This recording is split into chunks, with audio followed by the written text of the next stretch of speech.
एक, दफ्तर में जरा देर से आना अफसरों की शान है। जितना ही बड़ा अधिकारी होता है उतनी ही देर में आता है और उतने ही सबेरे जाता भी है। चपरासी की हाजिरी 24 घंटे की। वह छुट्टी पर भी नहीं जा सकता, अपना एवज देना पड़ता है। खैर, जब बरेली जिला बोर्ड के हेड क्लर्क बाबू मदारीलाल 11 बजे दफ्तर आए, तब मानो दफ्तर नींद से जाग उठा। चपरासी ने दौड़कर पैरगाड़ी ली, अर्दली ने दौड़कर कमरे की चिक उठा दी और जमादार ने डाक की किश्त मेज पर लाकर रख दी। मदारीलाल ने पहला ही सरकारी लिसासा खोला था कि उनका रंग खो गया। वे कई मिनट तक आश्चर्यान्वित हालत में खड़े रहे, मानो सारी ज्ञानेंद्रियां शिथिल हो गई हों।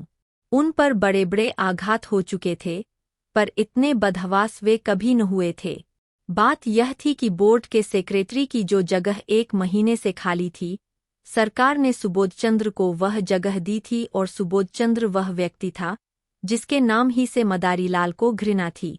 वह सुबोधचंद्र जो उनका सहपाठी था, जिस जग देने को उन्होंने कितनी ही चेष्टा की पर कभी सफल न हुए थे, वही सुबोध आज उनका असर होकर आ रहा था। सुबोध की इधर कई सालों से कोई खबर न थी। इतना मालूम था कि वह फौज में भर्ती हो गया था।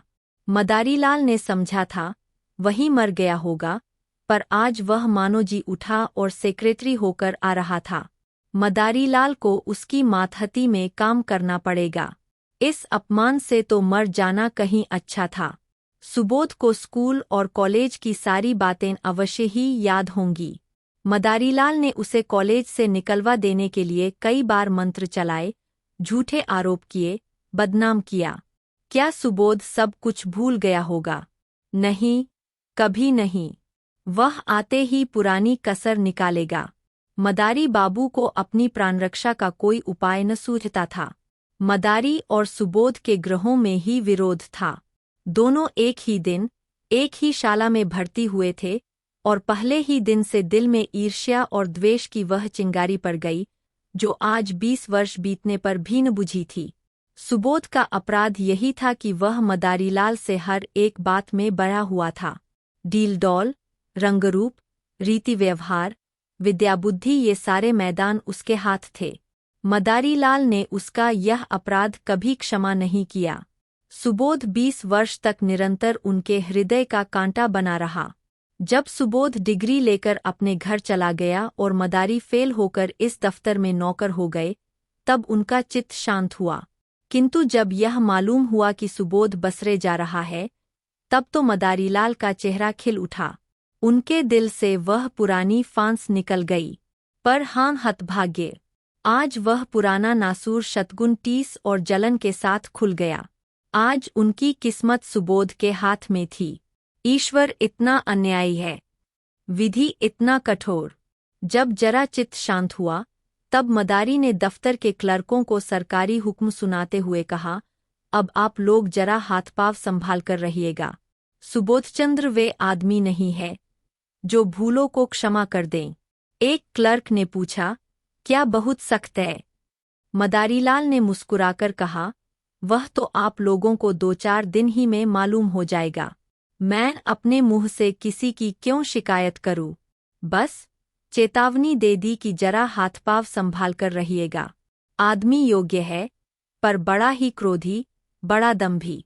गुस्सा तो उसकी नाक पर रहता है। खुद हजारों हजम कर जाए और डकार तक न ले, पर क्या मजाल कि कोई मातहत एक कौड़ी भी हजम करने पाए। ऐसे आदमी से ईश्वर ही बचाए। मैं तो सोच रहा हूं कि छुट्टी लेकर घर चला जाऊं। दोनों वक्त घर पर हाजिरी बजानी होगी। आप लोग आज से सरकार के नौकर नहीं, सेक्रेटरी साहब के नौकर है। कोई उनके लड़के को पाएगा, कोई बाजार से सौदा सुलूफ लाएगा और कोई उन्हें अखबार सुनाएगा, और चपरासियों के तो शायद दफ्तर में दर्शन ही न हों। इस प्रकार सारे दफ्तर को सुबोधचंद्र की तरफ से भड़काकर मदारीलाल ने अपना कलेजा ठंडा किया। 2 इसके 1 सप्ताह बाद सुबोधचंद्र गाड़ी से उतरे, तब स्टेशन पर दफ्तर के सब कर्मचारियों को हाजिर पाया। सब उनका स्वागत करने आए थे। मदारीलाल को देखते ही सुबोध लपककर उनके गले से लिपट गए और बोले, तुम खूब मिले भाई। यहाँ कैसे आए? ओह, आज एक युग के बाद भेंट हुई। मदारीलाल बोले, यहाँ जिला बोर्ड के दफ्तर में हेड क्लर्क हूँ। आप तो कुशल से है। सुबोध, अजी, मेरी न पूछो। बसरा, फ्रांस, मिस्र और न जाने कहाँ मारा फिरा। तुम दफ्तर में हो, यह बहुत ही अच्छा हुआ। मेरी तो समझ ही में न आता था कि कैसे काम चलेगा। मैं तो बिल्कुल कोरा हूँ, मगर जहाँ जाता हूँ, मेरा सौभाग्य ही मेरे साथ जाता है। बसरे में सभी अस्सर खुश थे। फ्रांस में भी खूब चैन किए। 2 साल में कोई 25,000 रुपये बना लाया और सब उड़ा दिया। वहाँ से आकर कुछ दिनों को ऑपरेशन दफ्तर में मटर गश्त करता रहा। यहाँ आया, तब तुम मिल गए। क्लर्कों को देखकर, ये लोग कौन हैं? मदारी के हृदय पर बरछियासी चल रही थीं। दुष्ट 25,000 रुपये बसरे में कमा लाया। यहाँ क्लम घिसते घिसते मर गए और 500 भी न जमा कर सके। बोले, कर्मचारी है, सलाम करने आए हैं। सबोध ने उन सब लोगों से बारी बारी से हाथ मिलाया और बोला, आप लोगों ने व्यर्थ यह कष्ट किया। बहुत आभारी हूँ। मुझे आशा है कि आप सब सज्जनों को मुझसे कोई शिकायत न होगी। मुझे अपना अस्सर नहीं, अपना भाई समझिए।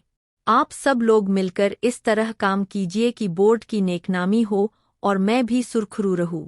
आपके हेड क्लर्क साहब तो मेरे पुराने मित्र और लंगोटिया यार है। एक वाक्चातुरे क्लर्क ने कहा, हम सब हुजूर के ताबेदार हैं। यथाशक्ति आपको असंतुष्ट न करेंगे, लेकिन आदमी ही है, अगर कोई भूल हो भी जाए तो हुजूर उसे क्षमा करेंगे।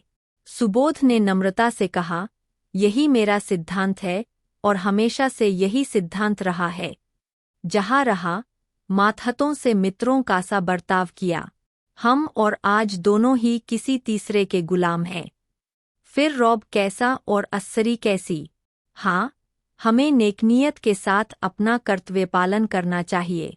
जब सुबोध से विदा होकर कर्मचारी लोग चले, तब आपस में बातें होने लगीं। आदमी तो अच्छा मालूम होता है। हेड क्लर्क के कहने से तो ऐसा मालूम होता था कि सबको कच्चा ही खा जाएगा। पहले सभी ऐसे ही बातें करते हैं। ये दिखाने के दांत है। 3 सुबोध को आए 1 महीना गुजर गया। बोर्ड के क्लर्क, अर्दली, चपरासी सभी उसके बर्ताव से खुश है। वह इतना प्रसन्नचित्त है, इतना नम्र है कि जो उससे एक बार मिला है, सदैव के लिए उसका मित्र हो जाता है। कठोर शब्द तो उनकी जबान पर आता ही नहीं। इंकार को भी वह अप्रिय नहीं होने देता, लेकिन द्वेष की आंखों में गुण और भी भयंकर हो जाता है। सुबोध के ये सारे सद्गुण मदारीलाल की आंखों में खटकते रहते हैं। उसके विरुद्ध कोई न कोई गुप्त षड्यंत्र रचते ही रहते हैं। पहले कर्मचारियों को भड़काना चाहा, सफल न हुए। बोर्ड के मेंबरों को भड़काना चाहा, मुंह की खाई। ठेकेदारों को उभारने का बीड़ा उठाया, लज्जित होना पड़ा। वे चाहते थे कि भूस में आग लगाकर दूर से तमाशा देखें। सुबोध से यों हंसकर मिलते, यों चिकनी चुपड़ी बातें करते, मानो उसके सच्चे मित्र है, पर घात में लगे रहते। सुबोध में सब गुण थे, पर आदमी पहचानना न जानते थे। वे मदारीलाल को अब भी अपना दोस्त समझते हैं। एक दिन मदारीलाल सेक्रेटरी साहब के कमरे में गए, तब कुर्सी खाली देखी। वे किसी काम से बाहर चले गए थे। उनकी मेज पर 5,000 के नोट पुलिदों में बंधे हुए रखे थे। बोर्ड के मदरसों के लिए कुछ लकड़ी के सामान बनवाए गए थे। उसी के दाम थे। ठेकेदार वसूली के लिए बुलाया गया था। आज ही सेक्रेटरी साहब ने चेक भेजकर खजाने से रुपए मंगवाए थे। मदारीलाल ने बरामदे में झांककर देखा, सुबोध का कहीं पता नहीं। उनकी नीयत बदल गई। ईर्ष्या में लोभ का सम्मिश्रण हो गया। कांपते हुए हाथों से पुलिंदे उठाए, पतलून की दोनों जेबों में भरकर तुरंत कमरे से निकले और चपरासी को पुकार कर बोले, बाबूजी भीतर है। चपरासी आप ठेकेदार से कुछ वसूल करने की खुशी में फूला हुआ था। सामने वाले तमोली के दुकान से आकर बोला, जी नहीं, कचहरी में किसी से बातें कर रहे हैं, अभी अभी तो गए हैं। मदारीलाल ने दफ्तर में आकर एक क्लर्क से कहा, यह मिसिल ले जाकर सेक्रेटरी साहब को दिखाओ। क्लर्क मिसिल लेकर चला गया। जरा देर में लौटकर बोला, सेक्रेटरी साहब कमरे में न थे, फाइल मेज पर रख आया हूँ। मदारीलाल ने मुंह सिकोड़ कर कहा, कमरा छोड़कर कहाँ चले जाया करते हैं? किसी दिन धोखा उठाएंगे। क्लर्क ने कहा, उनके कमरे में दफ्तर वालों के सिवा और जाता ही कौन है? मदारीलाल ने तीव्र स्वर में कहा, तो क्या दफ्तर वाले सबके सब देवता है? कब किसकी नीयत बदल जाए कोई नहीं कह सकता। मैंने छोटी छोटी रकमों पर अच्छों की नीयतें बदलते देखी है। इस वक्त हम सभी साह हैं, लेकिन अवसर पाकर शायद ही कोई चूके। मनुष्य की यही प्रकृति है। आप जाकर उनके कमरे के दोनों दरवाजे बंद कर दीजिए। क्लर्क ने टाल कर कहा, चपरासी तो दरवाजे पर बैठा हुआ है। मदारीलाल ने झुंझलाकर कहा, आपसे मैं जो कहता हूँ वह कीजिए। कहने लगे, चपरासी बैठा हुआ है। चपरासी कोई ऋषि है, मुनि है। चपरासी ही कुछ उड़ा दे तो आप उसका क्या कर लेंगे? जमानत भी है तो 300 की। यहाँ एक एक कागज लाखों का है। यह कहकर मदारीलाल खुद उठे और दफ्तर के द्वार दोनों तरफ से बंद कर दिए। जब चित्त शांत हुआ, तब नोटों के पुलिंदे जेब से निकालकर एक आलमारी में कागजों के नीचे छिपाकर रख दिए। फिर आकर अपने काम में व्यस्त हो गए। सुबोधचंद्र कोई घंटे भर में लौटे तब उनके कमरे का द्वार बंद था। दफ्तर में आकर मुस्कुराते हुए बोले, मेरा कमरा किसने बंद कर दिया है? भाई, क्या मेरी बेदखली हो गई?